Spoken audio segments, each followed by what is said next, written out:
Assalamualaikum warahmatullahi wabarakatuh. Apa kabar Kofizian semuanya? Semoga kita selalu dalam lindungan Allah Subhanahu wa Ta'ala. Ada seorang ilmuwan yang tidak sengaja malah justru membuktikan bahwa kebenaran di dalam Islam adalah sesuatu yang mutlak, dan bahwa betul-betul surga itu mempunyai bukti, dan bukti itu ada bagi umat Islam dan dimiliki oleh umat Islam. Ya, ilmuwan itu bernama Richard Francis Burton yang berasal dari Inggris. Dia adalah seorang ilmuwan sekaligus penjajah yang sudah menjelajah dari berbagai macam negara dan berbagai macam tempat. Dia menjelajahi satu negara ke negara lain dengan berbagai macam catatan pengetahuan yang sudah dia bagikan kemana-mana.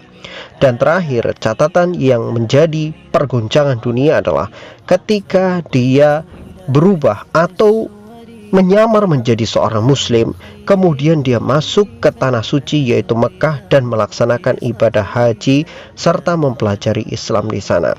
Awalnya yang ia lakukan adalah semata-mata hanya sekedar mencari kesenangan, menjelajah, dan juga mencari destinasi-destinasi wisata.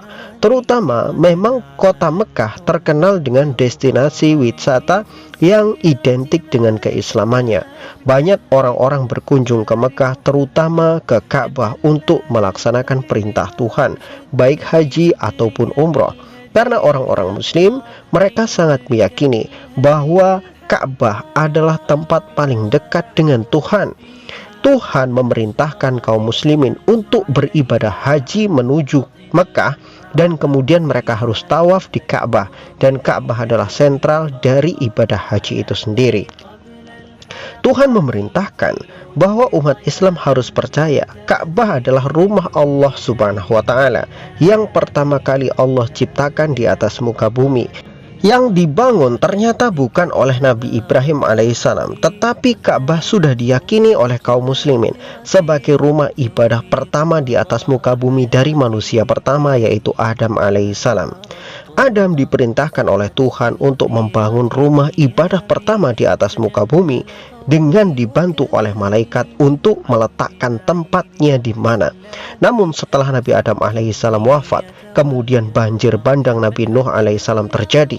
Ka'bah tertutup dengan timbunan-timbunan tanah yang tidak lagi terlihat, sehingga tempat yang dulunya dimuliakan oleh para nabi sebelum Nabi Ibrahim alaihissalam hilang entah kemana, tidak diketahui kemana rimbanya, disebabkan bencana-bencana yang pernah menelan bumi itu sendiri. Kemudian pada masa Nabi Ibrahim alaihissalam, Tuhan Allah Subhanahu wa Ta'ala kembali memerintahkan kepada Ibrahim untuk menggali ulang di mana tempat dulu Nabi Adam alaihissalam pernah membangun sebuah rumah suci untuk beribadah kepada Allah Subhanahu wa Ta'ala. Diperintahkanlah Ibrahim alaihissalam untuk menggali tempat itu, maka ditemukan pondasi-pondasinya. Kemudian Nabi Ibrahim alaihissalam meninggikan pondasi Ka'bah itu dibantu oleh putranya Ismail alaihissalam. Maka di dalam Al-Quran Allah Subhanahu wa Ta'ala menyebutkan, wa idh yarfa'u Ibrahimul qawa'ida minal baiti wa Ismailu rabbana taqabbal minna innaka antas sami'ul alim. Dan ingatlah ketika Ibrahim meninggikan pondasi bangunan Ka'bah dan juga Ismail yang mengikutinya. Kemudian mereka berseru kepada Tuhan, Rabbana taqabbal minna innaka antas sami'ul alim. Wahai Tuhan kami, terimalah apa yang sudah kami kerjakan ini sebagai pahala bagi kami. Sungguh Engkau maha mendengar lagi maha mengetahui. Nah, Kofizian semuanya, menariknya begini. Ketika Nabi Ibrahim alaihissalam dan Nabi Ismail alaihissalam membangun Ka'bah, maka selesai bangunan Ka'bah itu setara atapnya, maka tinggal satu lubang yang ada di pojokan Ka'bah yang belum memiliki tempat untuk diberikan satu batu yang pas di situ. Maka Nabi Ibrahim alaihissalam memerintahkan kepada Ismail untuk mencari sebuah batu yang pas untuk diletakkan di tempat itu. Maka Nabi Ismail alaihissalam berkeliling tempat itu ke sana kemari untuk mencari batu yang cocok. Tetapi Nabi Ismail alaihissalam tidak mendapatkannya. Sampai kemudian datang malaikat Jibril alaihissalam memberikan sebuah batu yang warnanya seputih susu kepada Nabi Ismail alaihissalam.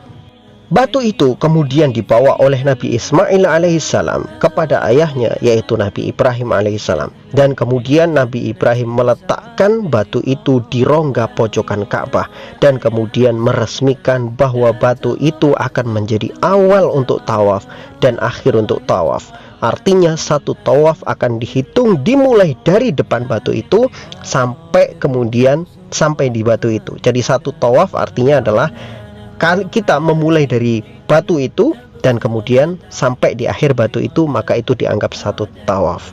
Nah, kemudian batu itu terus berada di tempat itu sampai hari ini, meskipun ada beberapa kali insiden batu itu pecah menjadi beberapa bagian, tetapi batu itu sampai sekarang menjadi sebuah sakralitas dari ibadah haji yang digunakan untuk memulai tawaf dan mengakhiri tawaf. Batu itulah yang kita sebut sebagai Hajar Aswad, batu yang dulunya berwarna putih bersih seputih susu, kemudian karena disentuh oleh manusia, tangan-tangan manusia yang banyak sekali dosanya, maka batu itu yang awalnya seputih susu maka menjadi hitam, yang kita sebut sekarang menjadi Hajar Aswad. Nah, Kofizen semuanya, kembali kepada Richard Burton. Richard Burton itu ketika menyamar sebagai seorang muslim kemudian melakukan ibadah haji, tidak sengaja dia mencongkel sedikit dari batu Hajar Aswad untuk dia teliti. Dan ternyata setelah dia teliti batu Hajar Aswad, dia mendapati Hajar Aswad bukan dari batuan-batuan yang ada di dunia ini, terutama batuan yang ada di sekitar alam semesta kita. Komponen penyusun batu Hajar Aswad itu berbeda sekali dengan batuan-batuan yang ada di atas muka bumi, atau batuan-batuan meteor yang ada di sekeliling muka bumi, atau yang ada di sekeliling alam semesta kita. Yang ada terutama adalah sistem tata surya kita, matahari sebagai pusatnya, kemudian ada beberapa planet yang mengelilingi matahari, dan ada beberapa meteor dan meteorit yang mengelilingi juga. Nah, komponen yang membedakan antara batu Hajar Aswad dengan batu-batu yang ada di sekitaran kita saat ini menunjukkan bahwa Hajar Aswad betul-betul bukan batu dari dunia ini. Maka Richard Burton mengatakan Hajar Aswad bukanlah batu yang berasal dari dunia, tetapi batu itu berasal dari tempat yang berbeda dengan derajat yang lebih tinggi daripada derajat kita. Itulah batu yang dulu dibawa oleh malaikat Jibril, diberikan kepada Ismail, dan kemudian dipasangkan di pojokan Ka'bah sebagai salah satu rukun Ka'bah, dan kita akan memulai tawaf di situ dan mengakhiri tawaf di situ. Nah, Kofizen semuanya, tapi kembali lagi, tidak ada kisah yang mengatakan bahwa Richard Burton kemudian masuk Islam. Sampai saat ini saya belum mendapati kisahnya. Karena setelah perjalanan dia dari Ka'bah, dari Mekah itu, dia melanjutkan lagi perjalanannya.